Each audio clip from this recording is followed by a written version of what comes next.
அப்பனே முருகா, ஒரு சின்ன கதை ஒன்று எப்படின்னு கேளுங்க. ரெண்டு மல்லிகை கடைக்காரங்க இருந்தாங்க. எதிரில் மல்லிகை கடை.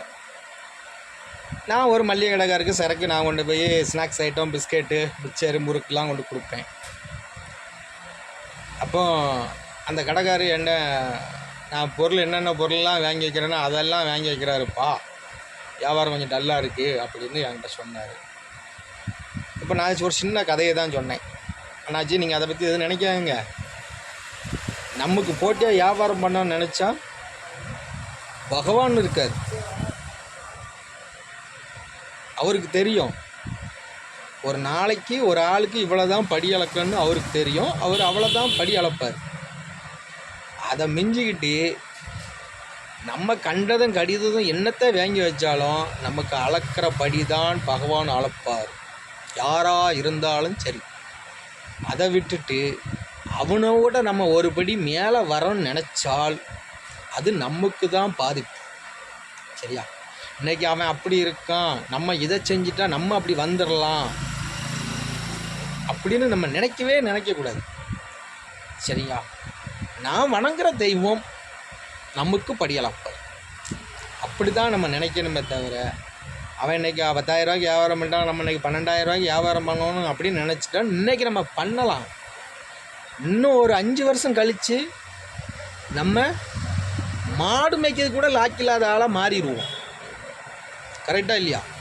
அதனால் மனுஷனுக்கு பயிர்றோமோ இல்லையோ பகவானுக்கு பயிரணும். இன்றைக்கி அவன் நம்ம ஒரு சின்ன கதையில் நான் ஒரு முறுக்கு பாக்கெட் வைக்கிறேன்னா அந்த முறுக்கு அவன் வாங்கி வச்சானா சரி, அவன் வாங்கி வச்சு விற்றுட்டு போகிறான். எவ்வளோ நாளைக்கு விற்றுட்டு போவான்? எனக்கு இன்றைக்கி 500 ரூபா தான் வியாபாரம் நடக்கணும், இல்லை எனக்கு 10 ரூபா தான் வியாபாரம் நடக்கணும்னா அந்த 10 ரூபா தான் எனக்கு இன்றைக்கி வியாபாரம் நடக்கும். அதனால நான் கூட கொஞ்சம் சரக்கு வச்சுட்டு இன்றைக்கி நான் 5,000 ரூபாய் வியாபாரம் பண்ணிடுறேன், 10,000 ரூபாய்க்கு வியாபாரம் பண்ணிடுறேன் நம்ம நினச்சா நடக்காது. நானும் எவ்வளோதோ கனவு கண்டேன், எவ்வளோதோ நடக்கன்னு நினச்சேன், நடக்கவே முடியல. இன்னும் சொல்ல போனால் நான் அம்பானி ஆவன்னு கூட ஆசைப்பட்டேன், நடந்துச்சா? நடக்காத. சரியா? நமக்கு என்ன அளக்குறாங்களோ அதைத்தான் நம்ம அளக்கணும், நம்ம அதைத்தான் இது பண்ணணும். எங்கன்னா இருந்தாலும் நேர்மையும் நேனையும் கை சுத்தமாக இருந்தால் நிச்சயமாக நம்ம வெற்றி கண்டிப்பாக நம்ம கொண்டு வருவோம். நம்ம இதாக இருக்கணும்.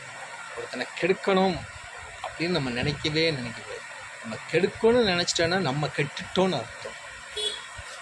நம்ம அவனை கெடுத்து நம்ம முன்னேறணும்னு நினச்சிட்டோன்னா நம்ம கெட்டுட்டோம் அப்படின்னு நினச்சிடணும்.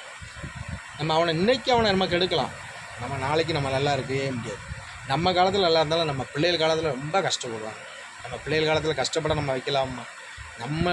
நம்ம செய்கிறது நம்மளோடு போயிடணும், நம்ம பிள்ளைகள் நல்லா இருக்கணும். அப்படி நினச்சி நம்ம எல்லாருமே பகவானும் வணங்குவோம். நன்றி, வணக்கம்.